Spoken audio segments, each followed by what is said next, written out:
Hey, you're just in time. Let's jam.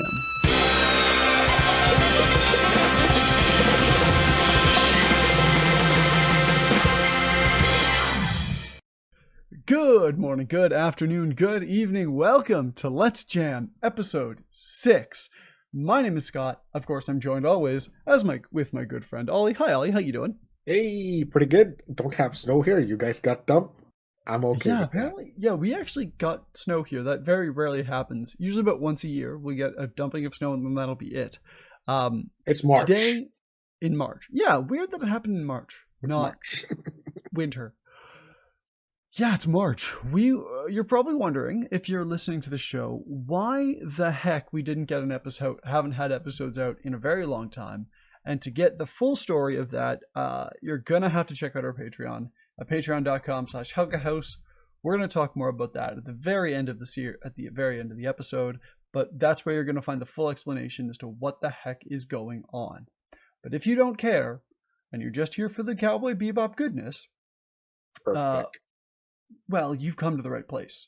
Because today we're going to be taking a deep dive into sessions 11 and session 12. That's Toys in the Attic and Waltz with Jupiter Part 1.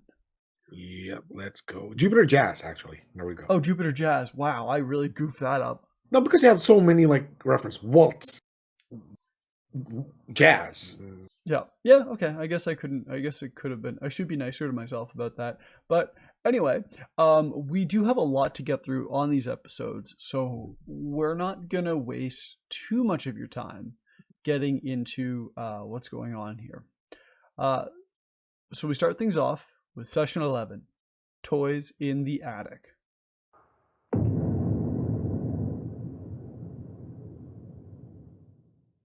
What a weird and spooky opening to this episode.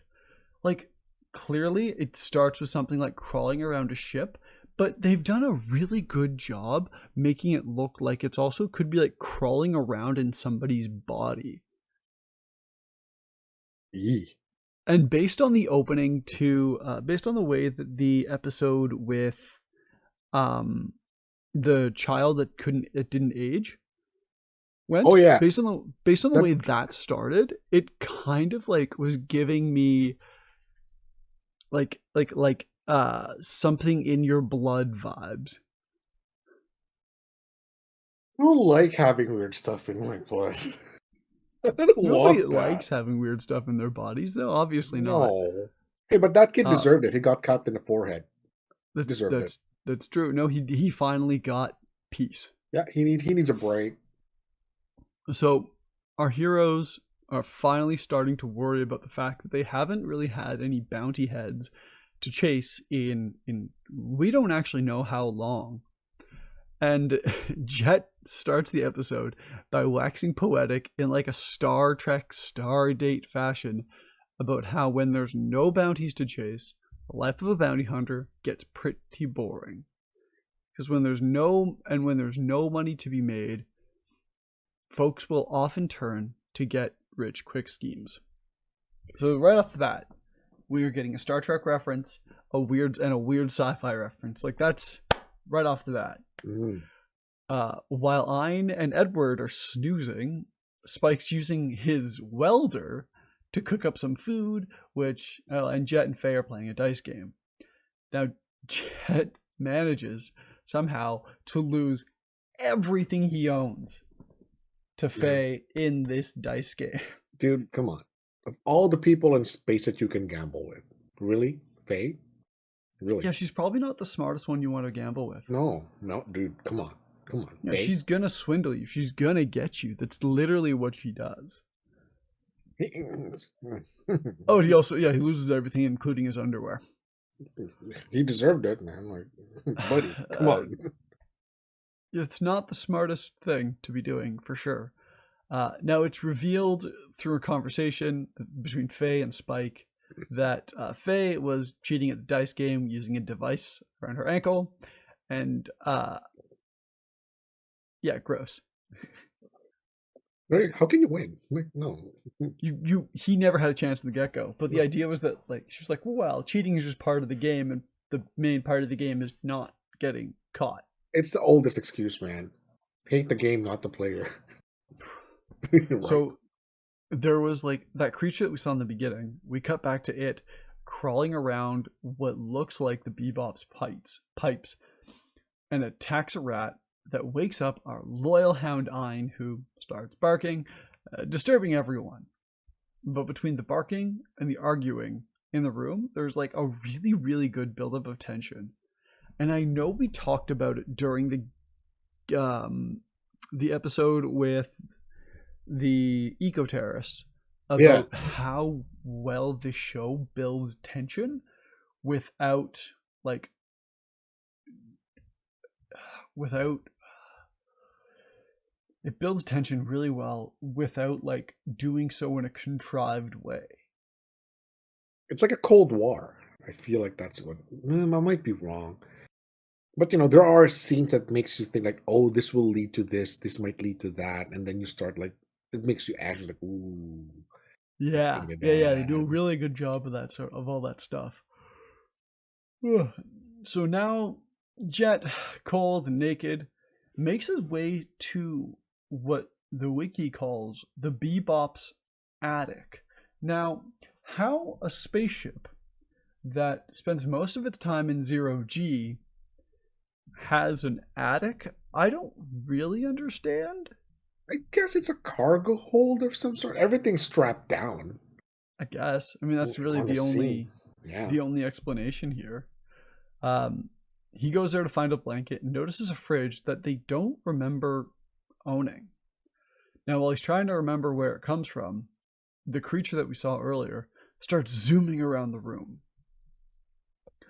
I want to also take a mention that this episode is the first uh serious. I don't think we talked about this the last time we tried to record this episode because we've been trying to record this episode for a long time. We could get into the Helga House curse, but we definitely have a lot more to talk about with regards to that Mhm. another day. This is the first episode that will involve something that is not human or technologically centric. See no more. Well, it's certainly shot like like the movie Alien, Alien, that's for aliens. sure. Oh, I fucking hate those face huggers, man. Oh, not a Yeah, fan they're of not those. good. Mm, mm. Oh, okay. Carry So on, Scott. the creature just zooms around the room. Now Spike has a chat with Faye in the other room and says that it's lucky that Jet didn't notice the device on her leg and that she should at least give him back that he should at least she should at least give him back his clothes. She says she'd be happy to rent them to him. And this is where she says that cheating is just a part of the game. Now suddenly the alarm goes off and Spike, Faye, and Einar rush to the attic, where Jet claims to have been bitten by something. Uh, our team dismisses it as just a rat and sees trying to track it down as just a waste of time.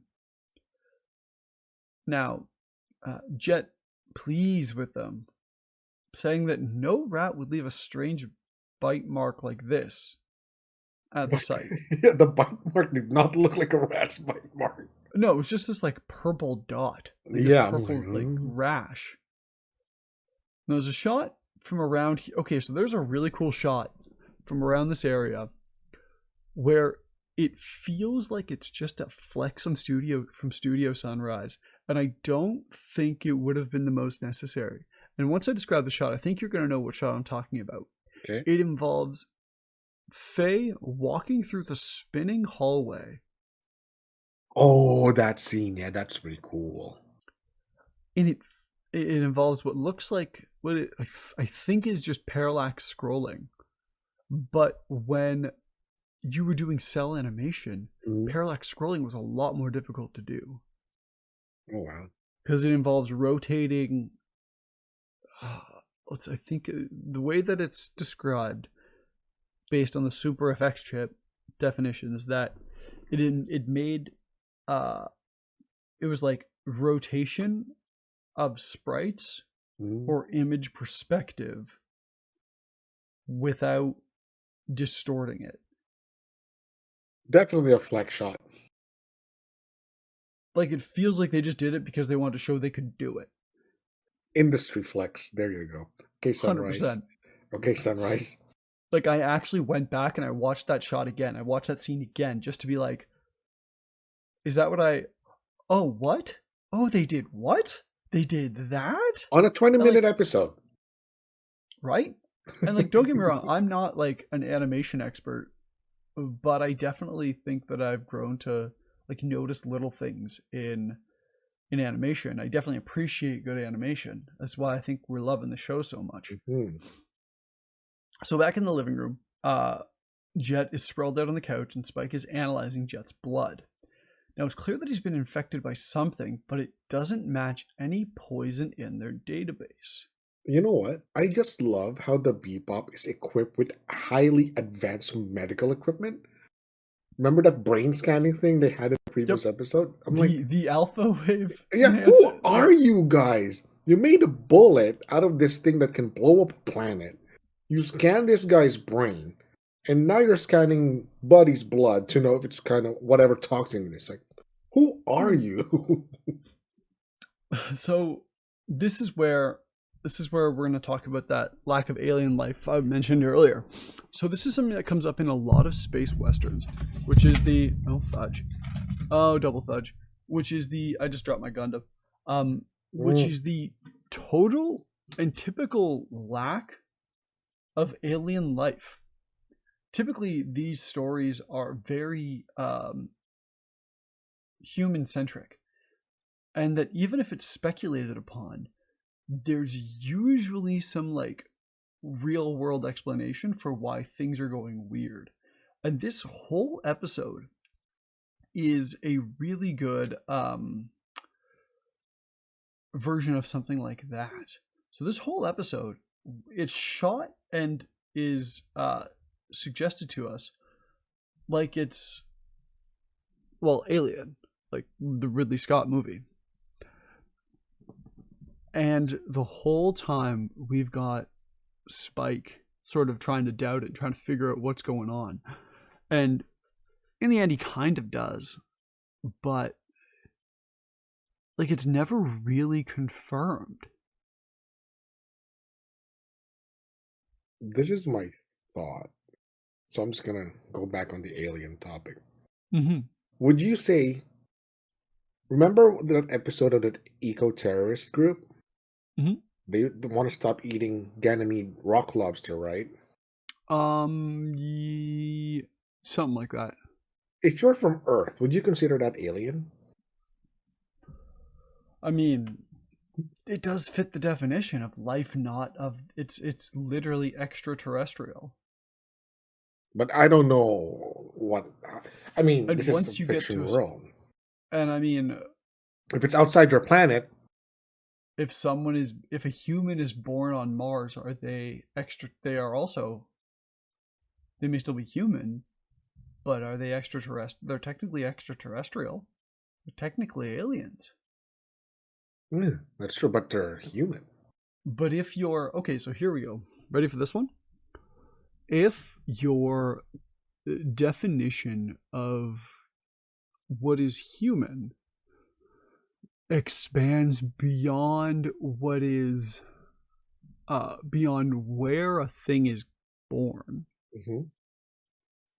then you change your definition of alien. Maybe if a human is born in Mars, that human is alien to Mars because its origin is from Earth. We need to get a UFO. No, we don't need to get a UFO scientist on here. No, Let's no. just I thought about that for more than a second, and as soon as I had a second to think about it, we do not need a ufologist on here. They are a. hey man, how about flat earthers? Don't even get me started. All right, let's carry on with the episode. Oh, do you hear that?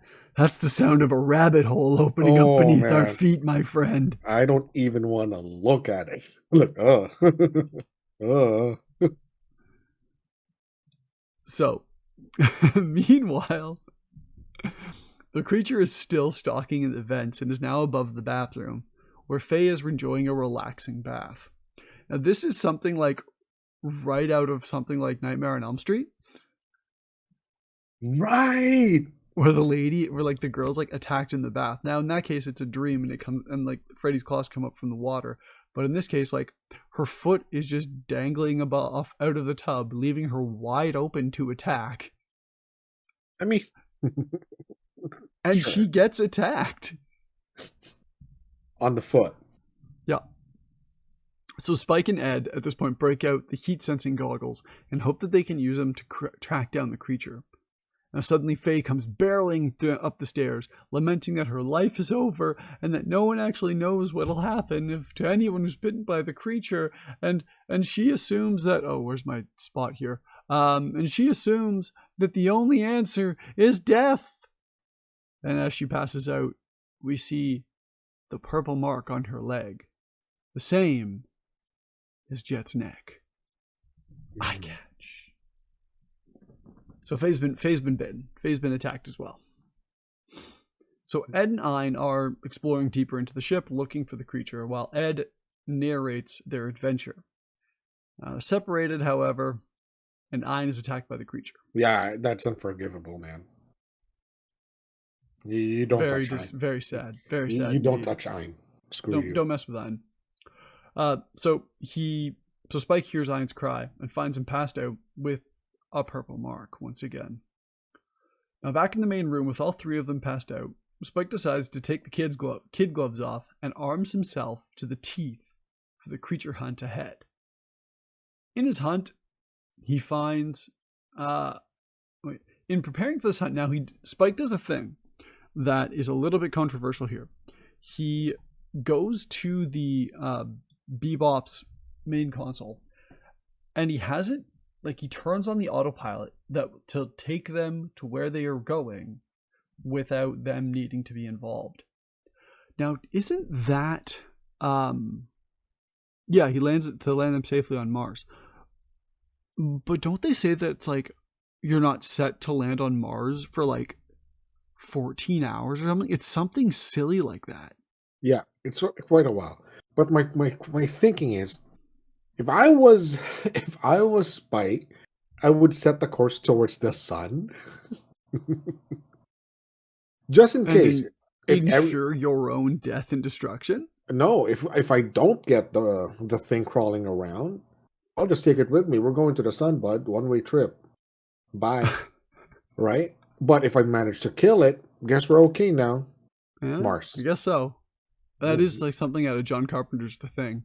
That feels very The Thing. Yep. So, right. So in his hunt, he finds Ed's goggles and thinks that the thing must have gotten her as well. Now the next part of the show is all atmosphere and sound. Like they would do a really good job of just shutting off the dialogue and showing more than telling. So Spike is attacked by the creature, which he fires a net gun at and misses. He throws some gas grenades and seals it in a room, seals the room with the creature inside it. On the other side of the door, he tries to light a cigarette with the welder that he used earlier, but burns the whole thing right down. And he has to go back in to try and get his lighter back into the sealed room. Man needs his nicotine, man. Now, he does manage to shoot the creature with a bullet and hit it with the flamethrower / welder. Now he suddenly remembers why it smells familiar and makes his way to the attic to find the fridge from earlier in the episode. As it turns out, Spike, a year ago, got his hands on a real Ganymede rock lobster and put it in the fridge so that no one would eat it. But he forgot that it was there. Spike opens the fridge only to see that there is a whole jungle of mold, moss, and who knows what else growing and living in there. A full-on ecosystem in the fridge. That is one of the things that I don't really want to see. It's an old fridge. God knows how long it's been there. You open it, it's like automatic. This is a biohazard, man. Yeah. Well, this is one of those. So this is where I go back to like Space Western's total lack of alien life. Typical lack of like alien life. This basically confirms that it wasn't like an alien creature. Instead, it was like a mutant something that grew out of The rock something, lobster or like some other mutant stuff. fungal growth. Ugh. Ah. This is yes. So Mm. Spike decides to send the whole thing out the airlock, but is attacked once more by the creature and is bitten on the hand. Spike is nearly shunted out of the airlock, but closes it just before he passes out. Tchaikovsky's Waltz of Flowers plays as the fridge is sent into the void, And spinning while it leaves a bright, spores. sparkling trail behind it. Spores everywhere. Ugh. Mold. Ew. Ugh. Now later, we have to assume that such a ecosystem cannot exist in the void of space. However, we do not have confirmation on that fact. Because Space Dandy exists. R- right, which oh man, we're going to get into. Yeah. Uh Later Ed is sleeping peacefully in the vacuum in like the void of space, not in the void of space, but like in I zero G. love the word peacefully. Yeah, he's just snoozing. Like Yeah. she's not like she didn't get attacked. She's actually just snoozing. And briefly wakes up, grabs the scorched creature and eats it, thinking It's that it was the pudding in a dream. The Waltz of Flowers plays while a montage shows each of our heroes passed out in zero G until they presumably land safely on Mars. I guess But I suppose Ed Ed, woke up. well, Ed was never attacked. Gastric juice is hydrochloric acid. That gastric juice that we have there is pretty It caustic. break It'll break down most things. Now this is where things get weird. In case the whole episode hasn't been weird enough. Instead of see a space cowboy, like we do at the end of every other episode, Mhm. instead we see the end as the episode ends.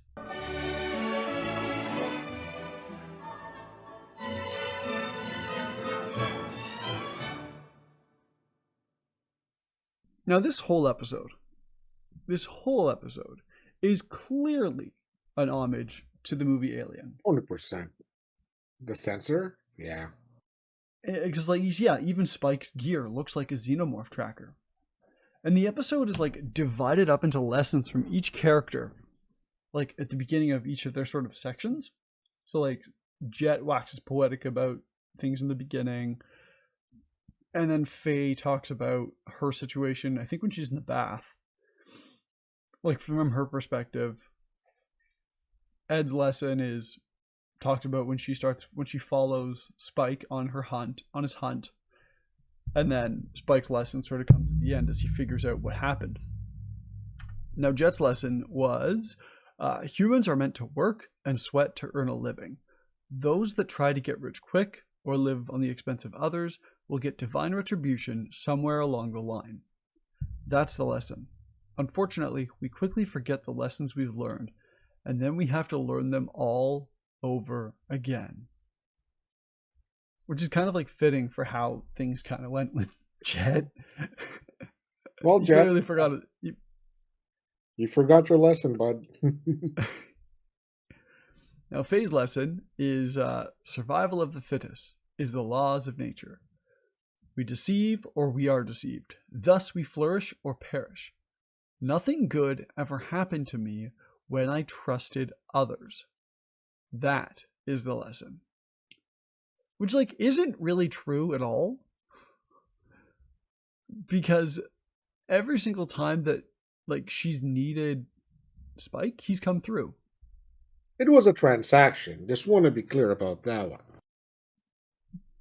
Yes, but Remember that episode when Spike was in the warp drive after yeah, those eco terrorists? for sure. Faye But wanted a cut. She negotiated while Buddy could have died. Faye was also kidnapped by Vicious. And Mm, yes, Spike may have had a personal vendetta. He still went and saved her. because she's there. Well, maybe, but still.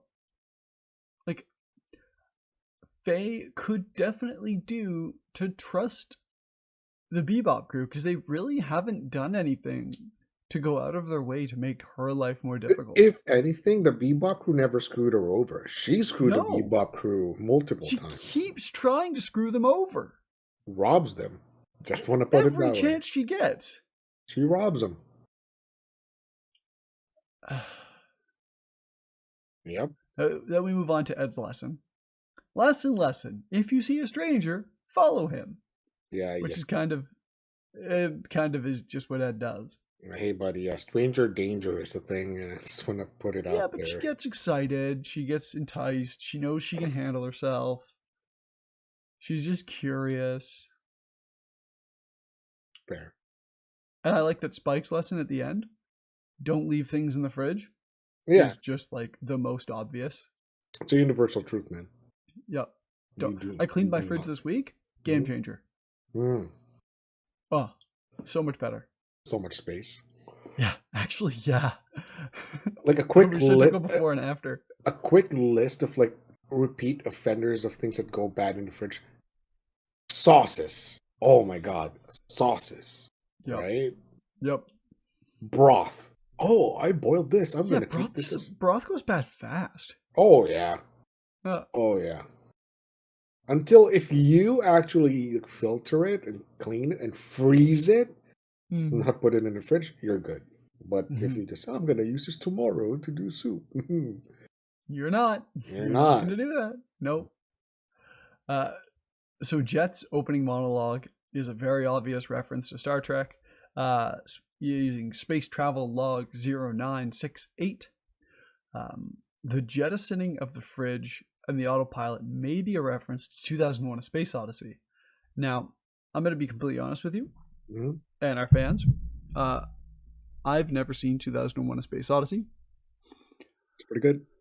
I've heard wonderful things about it. Mhm. I know that it's one of those movies that I definitely should watch. Like I said, it's on my list. I should definitely just take the time and sit down and watch it. Now, the fridge monster may be a reference to John Carpenter's first ever film, which is called Dark Star. Just saying. So, if you're interested in John Carpenter, check out the movie Dark Star. Toys in the Attic is also the name of an Aerosmith album. And 1974, Dark Star. there you go. Where is it? Where can it be watched? I'm actually looking for it, but I can't find it. Okay, while you're looking, now there is speculation that this episode is the true ending to the series, because it ends with the end instead of the usual "see a space cowboy," and that everybody on the ship simply passed away from the infection. Well, we don't know if Ed dies. We don't know if any of them die, really, because we don't see the resolution of the situation. Because in the next episode, it's never mentioned again. This whole situation is never mentioned again. Oh, Like, as far as I know, at all. I know there's further speculation that Space Dandy, as you mentioned, which if you don't know Space Dandy, watch Space Dandy. It's like a silly comedy space anime. ooh. Space Dandy may take place in the same universe as the Fridge Monster makes an appearance in the beginning of episode 8. Just watch So, that episode. maybe If you're just watch that watching, episode. yeah, if you're watching Bebop, watch that. The first thing in the Space Dandy show, the first shot after the OP, boobs. Yep. The first thing you see, and if that doesn't set the tone of the show, I don't know what else would have. Those are pretty nice. It's a show. It's a show. It's definitely a show. Oh man. So I think that's all I have for Toys in the Attic. All right. Do you have anything else to add about this episode? No, it's a good episode. Very atmospheric. I just love the fact that Ed just ate the monster, Yep. Once it was scorched, scorched. scorched and torched. Hey, I think it's cooked. I mean, Well, if it was cooked and dead, then it wouldn't be as poisonous, mm, hypothetically. I hope not. Oh well. All right, Yep. episode 12, Jupiter Jazz.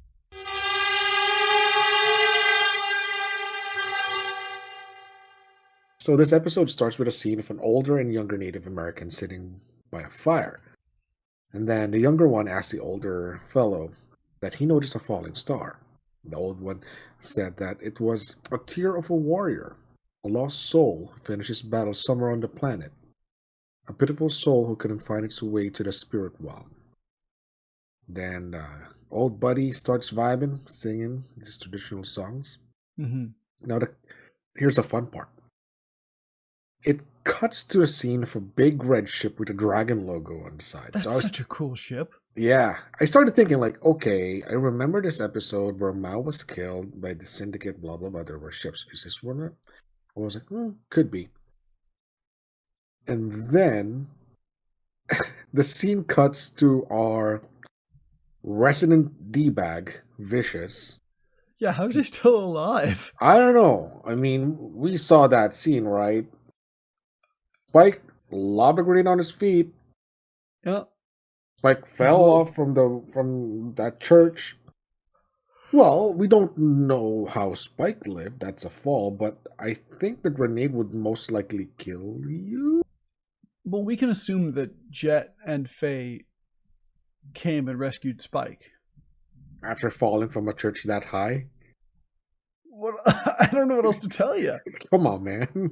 He might have Assassin's Creed stuff. There just Maybe so there was a happened. pile of hay at the There's a bottom. pile of hay there. Oh, Maybe. yeah. And then there's a funny thing. Vicious has this bird.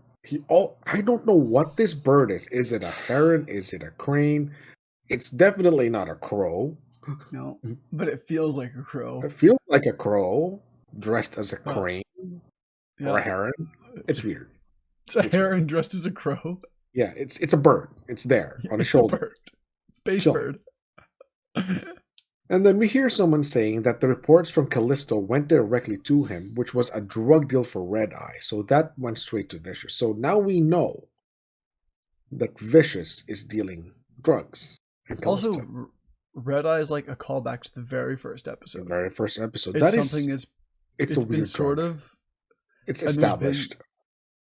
there's definitely been like, so something that we're noticing about the show, at least I'm definitely noticing about the show. I'm sorry to cut you off. Yeah, all good, man. Is that there?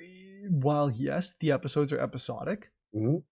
there's been this like undercurrent of like Red Eye and court cartels Mm, and space gangsters really like bubbling well, probably a few layers below the surface.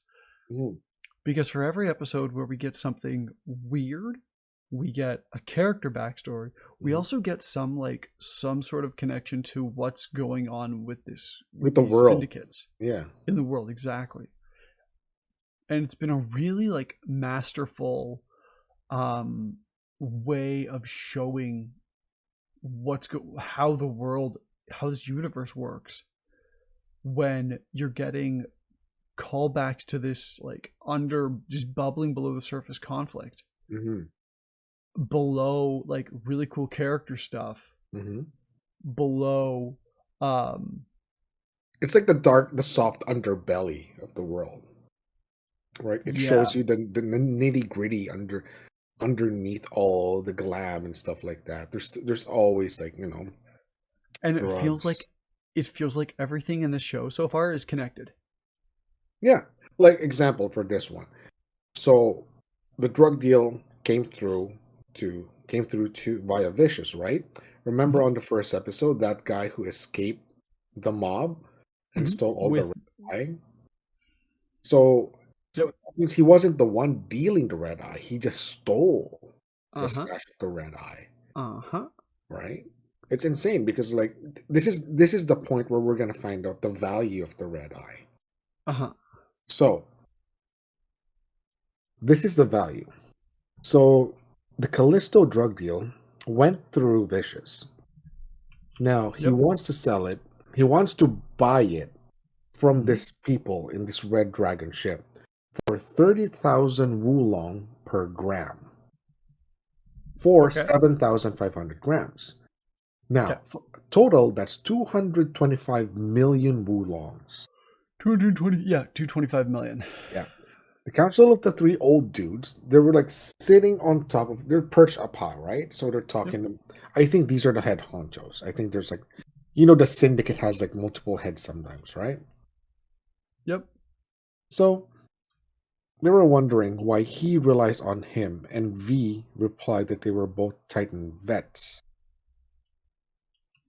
So Hmm. I think they were talking about Spike here. Might be Sorry, wrong. they're thinking. Sorry, repeat that. I'm just checking on something here. Yeah. Relies on him, and V replied that they were both Titan vets. Callisto seems to be in a financial depression, like in real life. Yep. Once we get to see Callisto, people would understand like why financial depression is so rampant. So we're gonna snap back to the real world, which is more scarier than fiction. Yep. Most of the impoverished area where poverty is rampant, drug use, it's sad. Drug Yep. use is rampant, substance Yep. abuse. So it's the same thing here. So the planet Callisto, it's a frigid planet. There's no industry, there's almost zero jobs. So people resort to these kind of things. Hmm. So the Council of Three made a really good question. So I guess the red eye is meant to boost the economy. Okay. So if they would inject this, they would be like a trade for people, right? People will try to make money now. Are they suggesting that the red eye is made on Callisto? No, it's not made in Callisto. They're bringing it to Callisto. To Callisto Hmm. to sell to the people Yeah. to make them want to work? Yeah. Not work per se, but to get money in one way, in legitimate or illegitimate means, just to buy. They get them addicted to the drug, I guess. Oh, get the people of Callisto addicted to the drug Hmm. so No, that they are able to exploit them. exactly. And then this is That's where this is going. I never understood this at Yeah, first. this is the damning statement that the council said. This makes the council a bit worried to invest in this planet because it's in financial depression, which makes Right? sense because the planet is already poor as it is. So I think Vicious was trying to like squeeze out the last juice that he can get out of it with Red Eye, Mm-hmm. right? They also mentioned that Vicious has no authority over these matters, so they send Lin with him, along with the reminder that the snake cannot eat a dragon. The van. That's what they call themselves. The three guys, the van. Mm-hmm. They called V Wang Long. Oh my god. Wang Long. Yeah, Wang Long. Long Wang. Okay. We're just gonna ignore that. I mean, last name first, right? In some Asian Japan. Last name first, first name. So Long Wang, during the walk with V, Lin told him in order to survive, he must betray him. No, he told Lin that he must betray him sometimes. But Lin apparently seems to be a good cop type of guy. He says, like, I would not dishonor, blah, blah, blah. I would So, not betray you. band called V Wang Long. Just let me, if I can just summarize this really quick for you. Yeah. So this guy, Wang Long, basically is sent to work with Vicious, from the van. Is that right? No. Vicious's real name is Wang Long. Oh. Yeah. So when And they Lin. when they agreed to let Vicious do the deal down in Callisto, they sent Lin with him. Okay. Hmm. Got it. Yeah. Okay. Got it. All Yep. right. We're good. Moving So on. Whoa. this all good. So the scene pans to Spike wakes up due to the heat and apparently Faye pieced out. We were just talking about this with their antifreeze and loot. Faye left a note saying don't look for her. They actually don't. Let's be No. honest. Yeah. They just end up running into her, Yeah. Yeah. right? They just kind of accept that she's gone. Like, Like great. like She's gone. Vicious abducted Faye last time, Yeah. right? Well, it kind of happened accidentally because she Yeah, was sent to deal with Mao, in the opera and house. Vicious had set him up to be Mm-hmm. found Mm-hmm. either by Faye or I think he was probably just looking for Spike. But Faye went ahead without telling Yeah. the rest of the Bebop, right? Yeah. Exactly. Mm-hmm.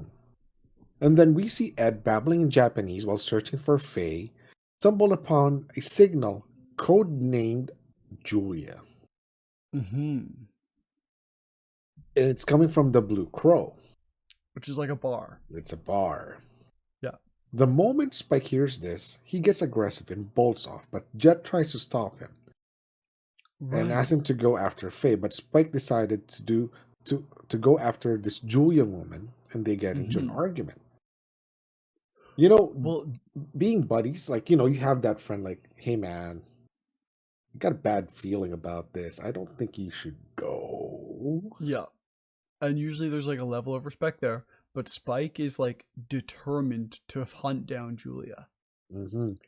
I And think, to a point where they like nearly split up over it.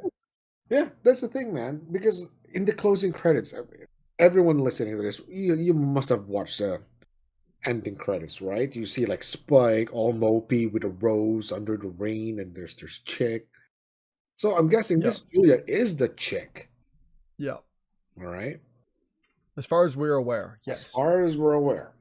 Now, the shot pans into the sounds of a sexy saxophone. Fills Love a the saxy. air, the sexy saxy. Love a Fills the jazzy scene with saxy. the frigid Callisto as the backdrop. This is like depressed, icy, frigid, middle of butt f nowhere place. But there's a bar with a guy. Great. But there's a bar and there's a guy playing the saxophone there. Great. What more do you need? Yeah. And guess who's there? Faye, Mm-hmm. just having a drink and a dart, Mm-hmm. sitting there.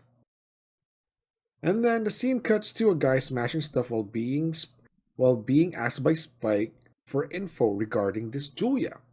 Mm-hmm. So this guy seems to be in a junker, and he said, "There's a Julia in front of Tony. Tony's Yeah. must be a place." So he went there, but to his surprise, he finds a crossdresser named Julian. Yeah. Julia is Julian. Yep, it's Yep. Julian. It's a Yep. me. Which, like, there's something we've talked about a few times on this show, and we're gonna talk about it again by the end of this like episode, by the end of Mhm, this session, is the amount of the fact that like nobody bats an eye mhm, at nobody in the show so far bats an eye at uh people deciding to cross dress, people homosexuality, like it nobody even bats an eye at it. I'd say one of the reason is even in the previous episodes. Remember that episode when they were going, the first episode where they met Ayn? Yep. Remember this guy who looks like Kareem Abdul-Jabbar? Yep. His original picture, he was an Asian guy. Okay. He got surgery, the Yep. works. He was a completely Yep. different person. So I think that's one of the reason why, like, oh, technology can do this now. Right. It's not even like a concern because people have so Yeah, much more control over the way they look yeah. that if anybody can look the way they want to, Hmm. then people are free to act how they really want to be their most real self. The galaxy is basically like the Wild West, man. That's how I Yeah. see it. It's there. It's weird. I've been doing a bit of research into the nature of VR chat Mm. and about Oh how God. it enables people. Yeah, no, it's a rabbit hole. Sorry, I don't know if you hear that rabbit hole opening up underneath us right now. I promise it's not as deep as it sounds. Mm, Um, and we're gonna continue with this episode, mm, but it sort of feels similar in a way that in VR chat, because everybody is as anonymous as they want to be. It's a double-edged sword. Everyone is free to act and look the way they want to. Exactly. And so if you are a person if you're a trans person, if you're a closeted homosexual and you are suddenly in a position where you can Be anything you want. act out essentially however you truly are and feel, Mm-hmm. and depending on where you live in the world, it may be your only opportunity for honest gender expression, You know what? for honest an honest expression of your sexuality. Yeah. You know what? And I think that what we're seeing in Cowboy Bebop in the future that it purports is a world or a universe or society where you have that level of control over the way you look That is true. and the way you choose to present yourself. And in a world where everybody is free to present themselves however they truly want to, That is true. and seeing as you don't know where anybody else came from, perhaps those taboos that we think about or things that hold us down in our real world are less apparent. That's true, man. I think That's my rabbit hole. my very first, I mean, this is my personal experience in these kind of like similar to like VR chat, like what you said. Okay. We're not gonna keep it strong. So I used to play this game called Ultima Online. Right. Back in 1997. Mm-hmm. Right? So you form guilds and stuff like that. I played it right through 2004. Wow. Yeah. So we have a pretty solid guild. And then when the server was closing, we decided all to meet up for a party. Oh. So there are characters, female characters, male characters. And then we met everyone. And then, it just so happens that there were dudes pretending to be females. Like me personally, like I was friends with everyone. Like we would play regularly. I was like, Mm-hmm. there's no problem with that. No, I was like, not at all. that's all right. That's what you want to play. It's a game, right? Yep. It didn't Yep. tell you to be who you are. It's what you want to be, right? Mm-hmm. And then what they said, they were like, well, I feel like, if I would like tell you guys that I was actually this and that, and then you find out you would hate. I was like, no, dude, like we had a great time. We played this game for like X amount of years. You're cool. I mean, Right. no harm, no foul. Nope. Yeah. There's a video I'd seen come up a couple of times, just in like a shorts feed, about why some men play, from somebody. If you're interested, she's called the Dadvocate. She's just sort of a YouTube shorts person. Mhm. She's funny and interesting and whatever. Um, she says that, like, why do your husbands or why do my boyfriend play as female characters? And it's like, well, maybe he just wants to look at something cute, and that's it, for hours at a time. And like maybe he made it based on you. Maybe he made the character to look like you. Like there's just so many other reasons, and there's a lot of There's other so many reasons other reasons. than Like I play, like we were gushing on our Patreon exclusive. We were gushing about Warframe. I yep. just want to, I just want to put this out there. My favorite Warframe in the game is Wisp. Yeah, Wisp is sick. She has the best dump truck. The best dump truck. She has a good set of skills. I love playing Wisp, man. Like she's awesome. She buffs the party. And Yep. what does that say about me? It doesn't say anything. I love the Nope. game. I love the character that plays. It doesn't. Nobody should raise a question on what I'm playing. It should be that way. It's Nope. a game. And That's what they want to what's do. interesting, yeah, but in a game like Warframe, where everybody is, this is a conversation. Okay, so here's what we're gonna do.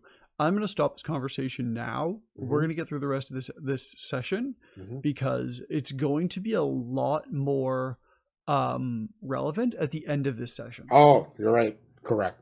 So put a Let's pin in Warframe, dump truck. sexuality, dump trucks, and gender expression, because at the end of this episode, it's going to be so much more relevant, Yeah. as All you right. were. Okay.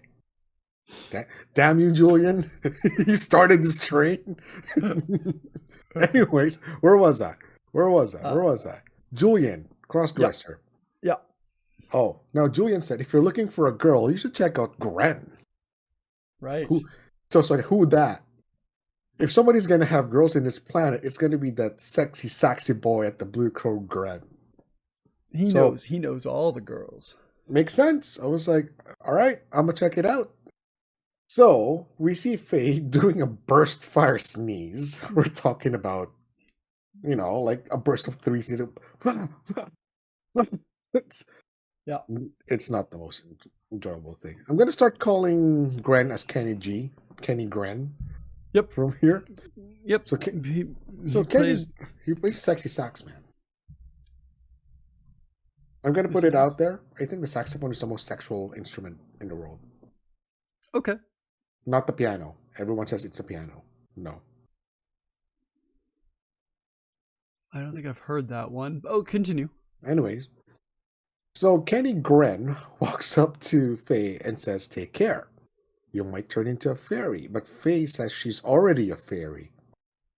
Gren covered Faye with his coat and she said, "It takes more than the coat," but Gren rebels with like, "Chicks ain't my style." So I'm like, hold up. Put a pin in that statement. Mm-hmm. He kind of warned Faye about the dudes in the bar being interested, and then it's just funny how the camera pans out to the dudes in the bar. They're like, these guys are thirsty. Yeah, Yeah. these guys are a menace to society. Oh my god. Now, camera cuts to Spike. Spike walks in an alley and asks for a Gren from a dude. Mm-hmm. But shortly, he was followed by one of the dudes, and Spike runs to a dead end. And they triggered Spike by calling him vicious. I don't think that's a smart thing to do.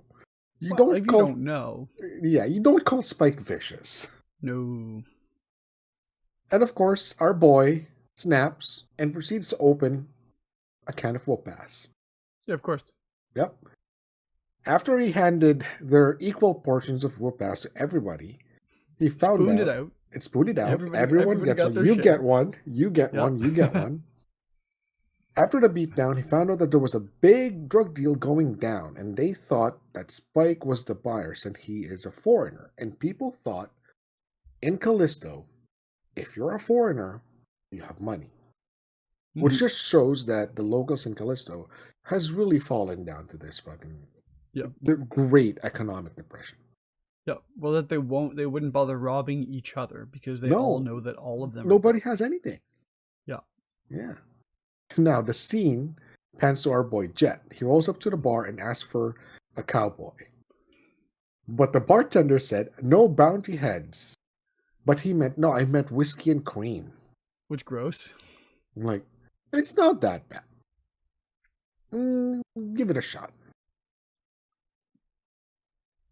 But apparently, he just put the channel on for the bounty. You know that honky tonk Yep. bounty hunter? Oh, I love it. Yeah. And then they said, Grensha Mars Elijah Gruel Ekener, which Yep. is Gran's full name, Yep. has a double high bounty since the bounty is ending. If nobody gets it, he's a free man. Mm-hmm. Apparently, the cowgirl has a crush on him because he is a good He's looking dude. foxy looking dude. Yep. Now, out of habit, if you're partners, Jet sees something up, try to push it. Hey, oh, Oh yeah. he peaced out. Remembered their breakup. Yeah. He asked the bartender to turn it off because, there's no point in going after this guy if I'm solo. Yeah. Then the bartender told Jet, hey, the guy that's passed out on the end of the bar, that's a cop. And I have a bounty on my head. I was like, what?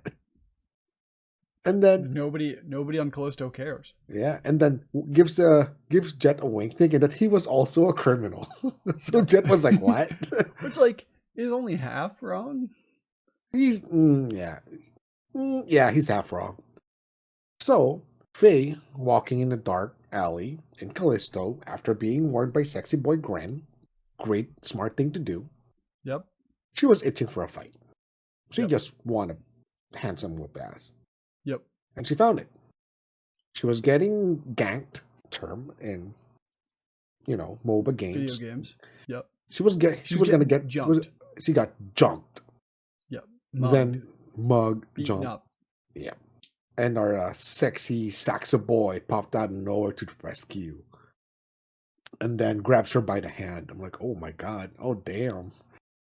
They And went in the notes here, you have in cue, brackets.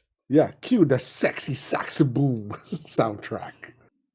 Yeah, dude. Whenever you see a guy that sexy, it's automatically like saxophone playing in the background. If I I can wish have I that, came with my own soundtrack. dude, I wish I had my own soundtrack. I wish I had my own soundtrack, or at least like Morgan Freeman narrates my daily life. That would be cool. I don't know if I'd want that. I Would you think if want that? Morgan Freeman was narrating my daily life, he'd be really fucking bored. Pardon my French. He'd be really, really bored. Okay, would you rather have Morgan Freeman narrate your daily life or Samuel L. Jackson? The choice is yours. Talk to me at the end of this episode. I'll have an answer for you. I'll take Morgan Freeman. They went back to Greg's place. I don't know how I feel about hot vodka. Yeah, what? Yeah, he was serving hot vodka. You can see steams coming out of that glass, man. Yeah. He has a Well, furnace. I wonder if it's just that. Okay, you know what I think we should start? Mhm. Making notes of every single drink that is mentioned in this show.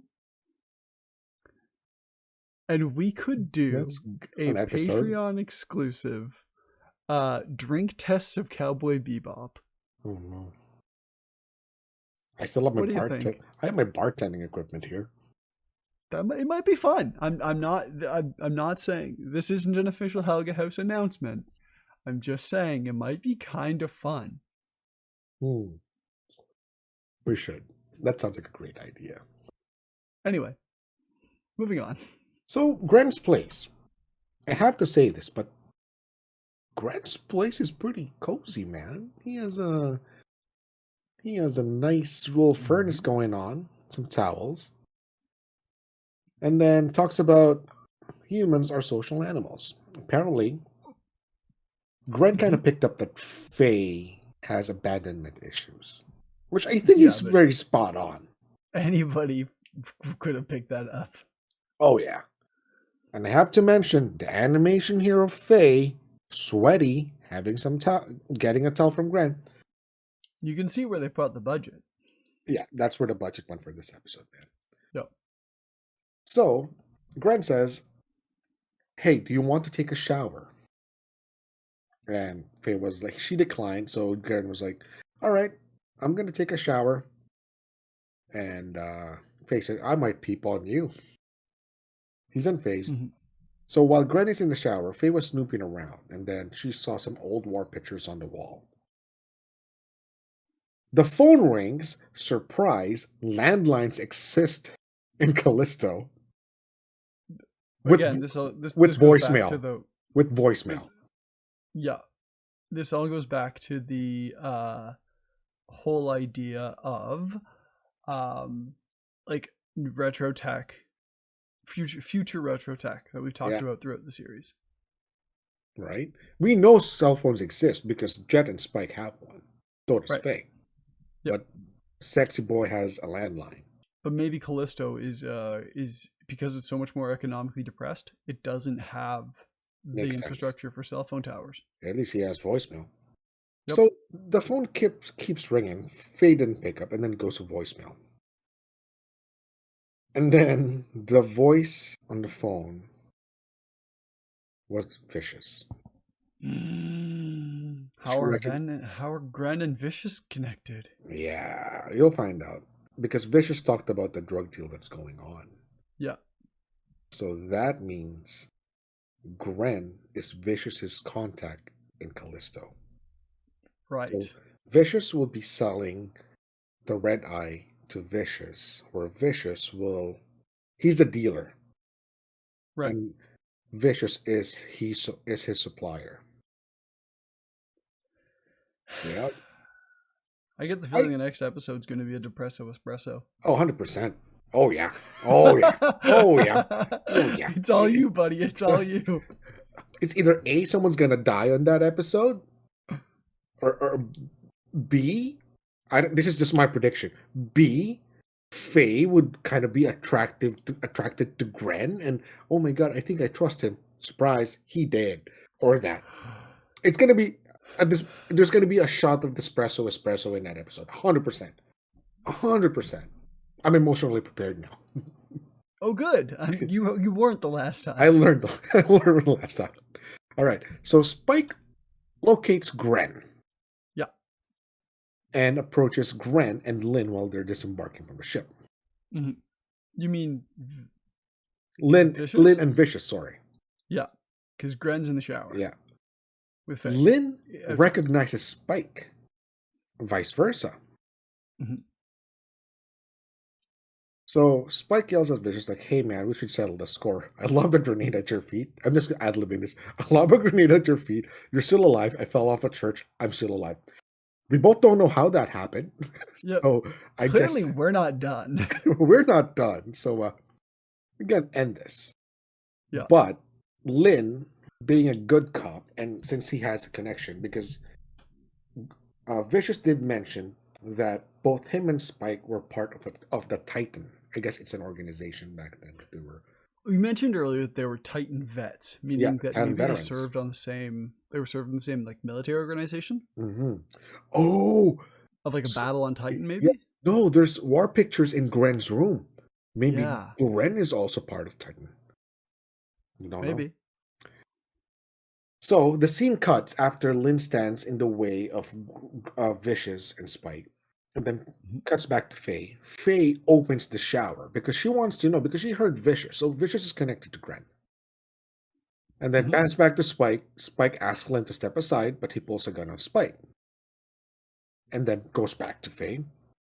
Faye sees a naked Gren and sees his lady bits, and then she looked down and she blushed because there were dude bits. Right. So it seems that Gren is the first trans person we've come across in this show. And then she asked, "What are you?" The response of Gren here is pretty cool. Mm-hmm. And I quote, "I'm both at once and I'm neither one." With some sexy sax playing in the background. Yep. It's in my notes. Just listen to that. I'm both at once and I'm neither one. How cool is that? Like, what are you? Like, that's the coolest. Like, you're confused. You ask a question. No, that's the coolest way to answer as somebody who's non-binary. Oh man! Like, if I met somebody and I had the gall to ask something like that, and they drop this line, I'd be like, "Whoa, you are the most badass. Give me some skin.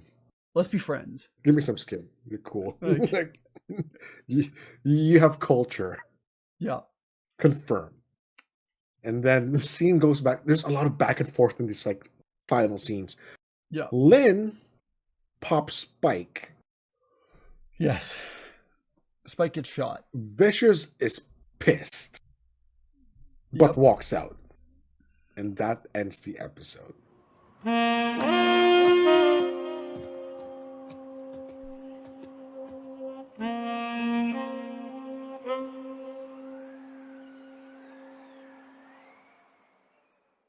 Right. So this can go in so many ways in part 2. So exactly. So you mentioned, first of all, part 2. This is the first two-parter of this series. This is the first time we've seen a two-parter, and you're gonna have to wait till the next episode of Let's Jam to find out how this goes. which Ollie is going to be joining me on as always. Now, we did say we were going to come back around to this conversation about Representation, sexual representation on online platforms, something like that. Warframe, right. dump truck. That's what it was. You got me. So, thank you. I I actually love how completely lost dump where we truck were. was a keyword. So, It's like the best. what I've loved so much about this game is that, by the way, we're not sponsored by DE. This is just a rabbit hole I've seriously fallen down this week. Um, what I love about this game is that it so normalizes the abilities of the male and female characters as being equal and powerful, Mhm. and that the company, it makes it so it gets so easy to change characters and change warframes that it the community doesn't actually assign any kind of value Mhm. to the frame you choose. So, for context, frame refers to the space You're ninja that you are piloting because you are a different entity. It's either you're an operator or a drifter, which you possess the warframe. There you right. go. So it's literally a suit, basically. Well, not a suit. It's literally like a possession. It's like possessing. Yeah. So you possess this form of this super powerful space ninja, and the space ninjas are male and female, Hmm. but it does such a like the community and the way that the lore is built is in such a way that like there is zero um Each space ninja has their lore, by the way. right, and there's no judgment of value based on the gender of the warframe, Yep. but also um like Excalibur, for example, is Hmm. one of the main like first warframes you get, He's a poster boy of the game. only comes in male, Hmm. is a male warframe. And so when you're Mag. playing Excalibur, Hmm. you're only playing a male character. But if you were to pick Meg, which is a completely different character, Hmm. you're only playing a female character. And so it's granted there also isn't like much value put on the gender of the warframe, Yeah. but the fact that this is oh my god, I just The, figured it out. This the, is the first game that I've seen mhm. where the gender of your character actually makes no difference in either the way the game is played Yeah. or the way the community perceives you. Yeah. Because the thing is, your character, drifter, operator, could be. You have an option to be male or female, Yep. and then the frame that you possess, for the lack of a better term, or pilot, is has its gender fixed. So I Yes, could be the a dude. frames are gender fixed, My drifter is a dude, but I possess Wisp and her which gorgeous is dump truck. yeah, female presenting warframe. Awesome dump truck. Awesome Anyway, frame. Strong warframe. Strong. I get it. Butts are great. I get you like butts. Butts are fun. Hmm. Everybody likes butts. Hmm. Hmm. Hmm. And that sort of, I think that sort of wraps up that conversation better as we see the first trans person in Cowboy Bebop. Hmm. Although the only female representative part is the fact that this character Gren has breasts and a slim woman's body, but still presents as male. Hmm. So that's interesting, for sure. But it's the closest we've seen to trans representation in this show so far. It is. And Gren is a badass and is left as incredibly mysterious as to we're finishing this episode with that bombshell and not knowing what's coming next. Who is Gren actually? Who is Gren? What is their connection to Vicious, to the syndicates, to all of these other things that are going on? He's connected. That's one thing for sure. Mm-hmm. Do you have anything else you want to talk about before we wrap up this episode? Play Warframe. Well, I mean, last episode we fell into a dune hole, so yeah, it's fair. We fell down a rabbit hole. Yeah. Usually, we fall down at least one. Subscribe to our podcast. Like interactions. Yeah, Awesome. absolutely. So here we are. We've wrapped up this episode. We're stoked to get into part 2. Ollie's going to be taking care of part 2 of this episode on the next episode of Let's Jam. I'll be taking care of the next episode, the next session. If you are a big fan of what we're doing here at Helga House Productions, we invite you to subscribe to our channel if you're watching this on YouTube, and leave a comment down below about anything we've talked about on this episode. We'd love to hear from you. If you are listening to this episode on your favorite podcast app, then leave us a review and leave us a follow as well, so you'll be up to date on this and, well, this episode and the show for sure. And if you are really loving what we're doing and you want to get extended episodes of every single extended and uncut episodes of every single episode we do here at Helga House Productions, and exclusive Patreon episodes, which I can finally say because I got that exclusive Patreon episode up based on Paper Cuts, the first show we ever did. It's done, it's up, and I'm stoked to see it finally done. We did a Paper Cuts. Paper Cuts is our Death Note show. We wrapped it a long time ago. We watched the Netflix Death Note movie for it, and we made the watch along available on the Patreon. You should definitely check it out. It's only $1 a month. We would love to see you on there. It's painful to watch. And hopefully, ideally on the Patreon, we've got a few other pretty wild, cool things planned. You may have heard one just talked about here during this episode. Do the things. We love you. We love what we do, and we do it for you. Do you have anything else you want to add? No, just be you. Whatever you want to be, just be, as long as you don't do something illegal or harm someone, as long as it makes you happy, get out there, be whatever you want. Yeah. Be happy. Make other people happy. Yeah, so thank you once again. Thank you once again for checking out Let's Jam. We love you. And we'll talk to you in the next one. Bye. The real blues,